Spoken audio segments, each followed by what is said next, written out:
Please welcome the star of the new action series Thunder in Paradise, Hulk Hogan.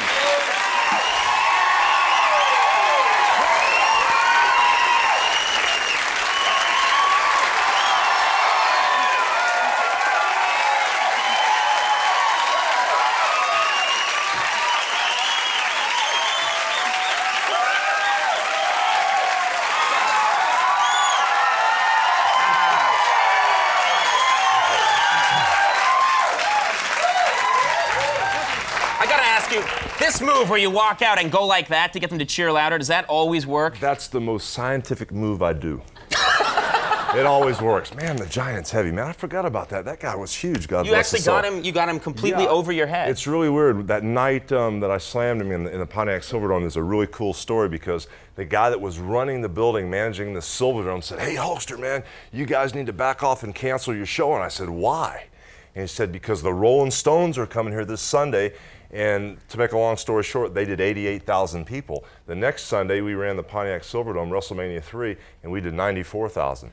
And we still hold the indoor attendance record. Wow, God bless his soul. But that's great. This is specifically the André the Giant match. Right, and what was so weird is the night that I picked him up and slammed him was the first time it had ever been done. He weighed 575 pounds. And it was so weird because, like, you know, you've got this weird back muscle here, like where your back is real. I don't have that one. No. But on this side... But on this side, when I picked André the Giant to slam up, I've got a big hole in my back here. I don't know if you guys can read this on camera, but right there, yeah. It's like the roadkill leprechaun. See that hole there?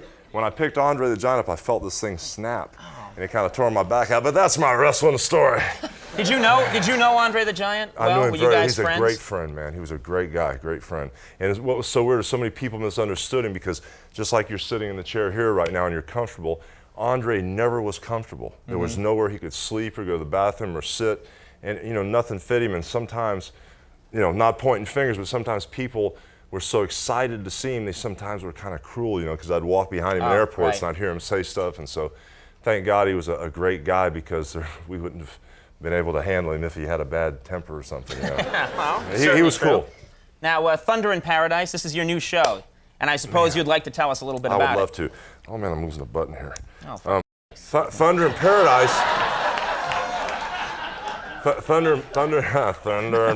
Thunder in Paradise is a brand new action show.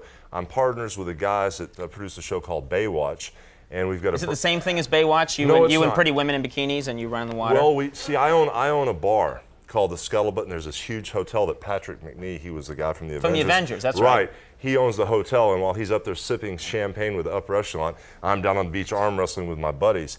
But Carol Alt, it works for me at the bar, and we do have the element of Baywatch in there where we've got the white sandy beaches and the beautiful bodies and the men and the women out there.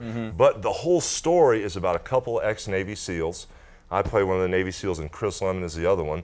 We're kind of like the Lethal Weapon team, and we have a boat like a Batmobile on water, the high-tech. The high-tech boat, you know, like the Batmobile on water. So you've got the plausible storyline going for you. Exactly. We've kind of stolen a little bit from everybody, so it's like A-Team, Miami Vice, and Baywatch all in one, and we're filming at Disney. At MGM, and we were so excited because we've got 9 shows in the can, and the stuff looks like a 1-hour feature movie every week.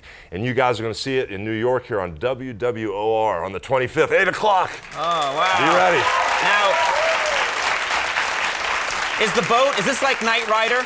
Is this like Knight Rider where the boat talks to you and the boat can do all these amazing things? Well, we can go anywhere and do anything because Baywatch is the #1 show in the world right now as far as numbers go. Sorry, brother. No, that's but anyway. But we're a close second. There you go. And like Hulk Hogan is known in everybody's home, like if it was Tom Selleck or somebody like that, they may not know them in Lebanon or the Middle East, but they know Hulk Hogan everywhere. So the fact that we're at Disney now, they're letting us shoot in Epcot and use the theme building. So instead of just shooting around Florida. Can you use all the Disney characters? I guess we could say Mickey Mouse, brother. But anyway, no, what's so cool about it is 1 week we can be in Japan fighting the ninjas, the next week in Morocco fighting the prince or something like that.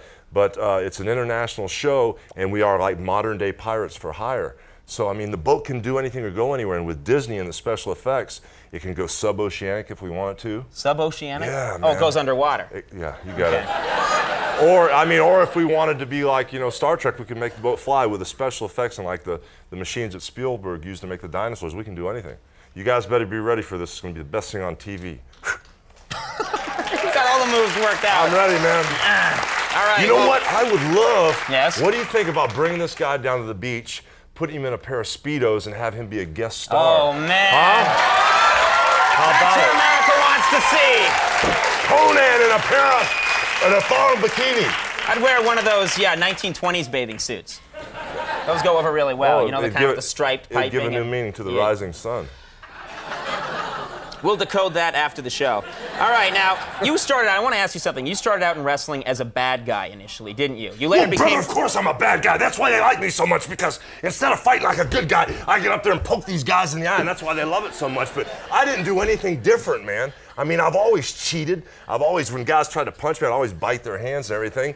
And the thing is, that's what the people like. You know, there's poetic justice, like do unto others before they do unto you in the wrestling ring. And that's what they liked about Hulk Hogan, is I would do anything I had to do to win. Now, what turned you into a good guy then? Was there some moment in your life where you saw that crime didn't pay and you became a force for good? No, it was about it was about 1979. Sylvester Stallone was on a roll, and he was like 70 feet high in the public's eye, and then all of a sudden he asked me to come out and do a cameo part in Rocky III. Oh, that's right, he was in Rocky III, yeah. Yeah, and so they saw him standing here, and I was standing there, and said, "Oh my God, that's what a wrestler looks like." And so that was the break when there was all the people, you know, that really didn't go to wrestling saw me. After that, they wanted to find out where I was wrestling, and when I came to their town, they came out to see me. Oh, hey, Chris Lemon.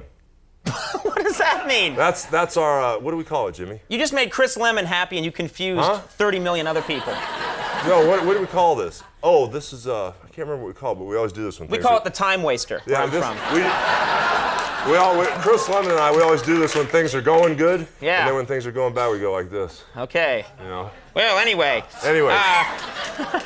We're gonna step away. We're gonna step away 1 second, Hulk. But this show will return in just a few moments after we make lots of money. We'll be right back.